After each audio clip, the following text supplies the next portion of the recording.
La Tunisie a rouvert, samedi, ses frontières aériennes et maritimes, fermées depuis la mi-mars dans le cadre des mesures de lutte contre la propagation du Covid-19. Cette décision, qui avait été prise par le gouvernement tunisien dans le cadre des mesures de déconfinement, vise essentiellement le sauvetage du secteur touristique gravement impacté par la crise du coronavirus, Covid-19. Pour ce qui est de la réouverture des frontières terrestres, aucune date n'a encore été fixée. Dans le cadre de cette mesure, la Tunisie a mis en place un protocole sanitaire du tourisme anti-Covid-19 qui comporte 250 consignes d'hygiène. Élaboré par le ministère du Tourisme, conformément aux recommandations de l'OMS, ce protocole, qui vise à restaurer la confiance des touristes et des agences de voyage, s'inscrit dans le cadre des efforts visant à maîtriser la propagation de la pandémie du coronavirus dans les établissements touristiques et à assurer la sécurité sanitaire des employés et des touristes.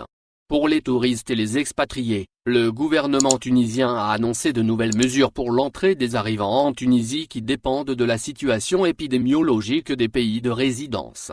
Les arrivants se répartissent entre les pays à faible prévalence épidémique, les pays à propagation épidémique moyenne, les pays caractérisés par une propagation élevée du virus. Dans ce cadre, il a été décidé que les voyageurs en provenance du premier groupe ne seront pas soumis à des mesures préventives spécifiques, tandis que les arrivants en provenance du deuxième groupe de pays où la propagation du virus est moyenne, devront présenter un test de dépistage, RT-PCR, effectué avant 72 heures, et ne dépassant pas les 120 heures, à l'arrivée en Tunisie. Pour les voyageurs en provenance de ces deux groupes de pays, tunisiens ou touristes, qui souhaitent séjourner dans un hôtel, il est obligatoire qu'ils se rendent à l'hôtel à bord de bus touristiques qui respectent les dispositions du protocole sanitaire du tourisme tunisien, en groupe encadré. Ces groupes seront soumis aux exigences de la résidence encadrée dans les hôtels et sont appelés à respecter le protocole sanitaire du tourisme tunisien. De nouvelles mesures sanitaires ont été publiées,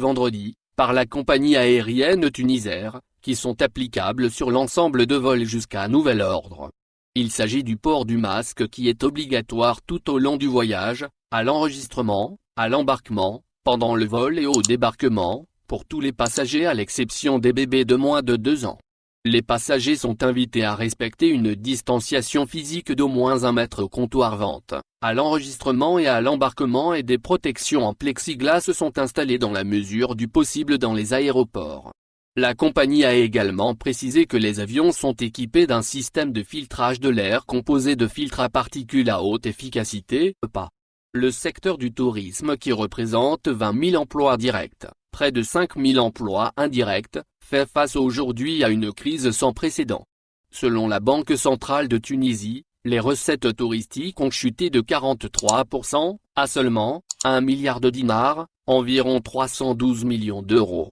à la date du 20 juin dernier et ce par rapport à la même période de l'année dernière. L'impact de la pandémie du Covid-19 sur l'activité des agences de voyage a été énorme avec des pertes pouvant atteindre les 300 millions de dinars, environ 102 millions d'euros, sans compter le manque à gagner qui sera enregistré durant la haute saison, a indiqué le président de la Fédération des agences de voyage et de tourisme, FTAV, Jeber Ben Attouche.